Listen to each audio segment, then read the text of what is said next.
दोस्तों नमस्कार। आपके अपने YouTube चैनल नॉर्मल एकेडमी पे आपका स्वागत है।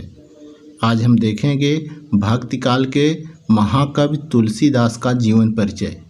पूरा नाम गोस्वामी तुलसीदास, जन्म सन 1532 संवत 1589, जन्मभूमि राजापुर उत्तर प्रदेश, मृत्यु सन 1623 संवत 1680, मृत्यु स्थान काशी, माता पिता आत्माराम दुबे और हुलसी, पत्नी रत्नावली, कर्मभूमि बनारस, कर्म क्षेत्र कवि समाज सुधारक।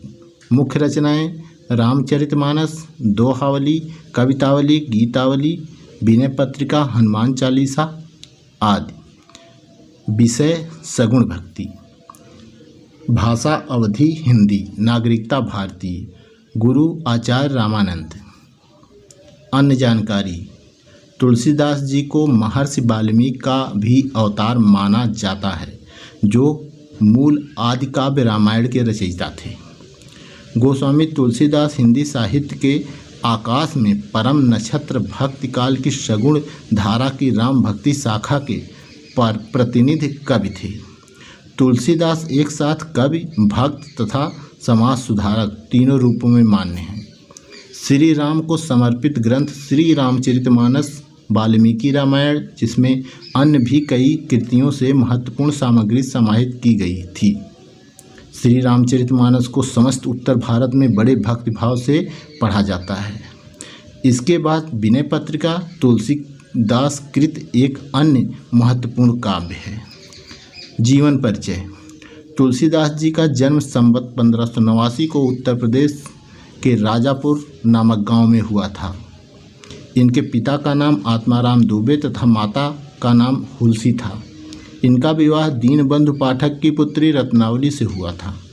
अपनी पत्नी रत्नावली से अत्यधिक प्रेम के कारण तुलसी को रत्नावली की फटकार लाज न आई आपको दौरे आयो नाथ सुननी पड़ी, जिससे इनका जीवन ही परिवर्तित हो गया। पत्नी के उपदेश से तुलसी के मन में वैराग उत्पन्न हो गया। इनके गुरु बाबा नरहर दास थे, जिन्होंने इन्हें दीक्षा दी। इनका अधिकांश जीवन चित्रकूट, काशी तथा अयोध्या में बीता।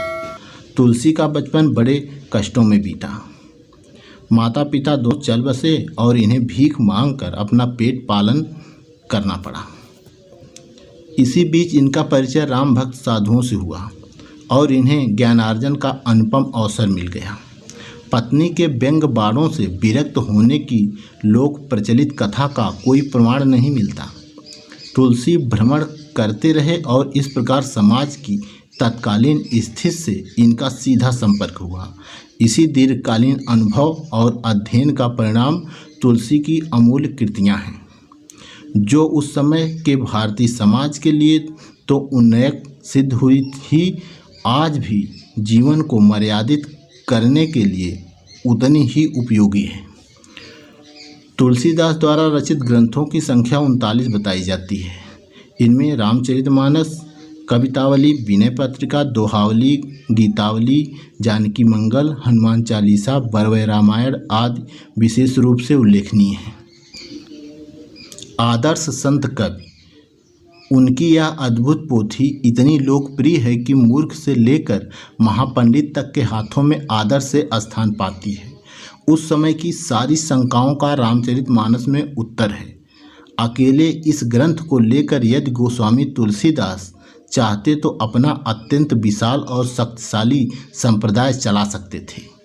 यह एक सौभाग्य की बात है कि आज यही एक ग्रंथ है जो सांप्रदायिकता की सीमाओं को लांघकर सारे देश में व्यापक और सभी मतांतरों को पूर्णतया मान्य है। सबको एक सूत्र में ग्रंथित करने का जो काम पहले शंकराचार्य स्वामी ने किया, वही अपने युग में और उसके पीछे आज भी गोस्वामी तुलसीदास ने किया। रामचरितमानस की कथा का आरंभ ही उन शंकाओं से होता है जो कबीरदास की साखी पर पुराने विचार वाले के मन में उठती है।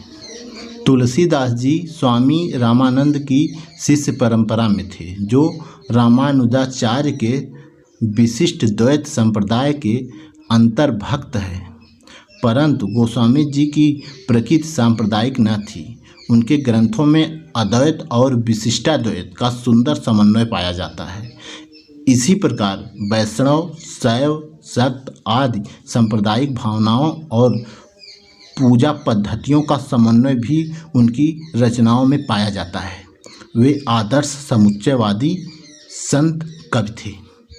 आज इस वीडियो में बस इतना ही।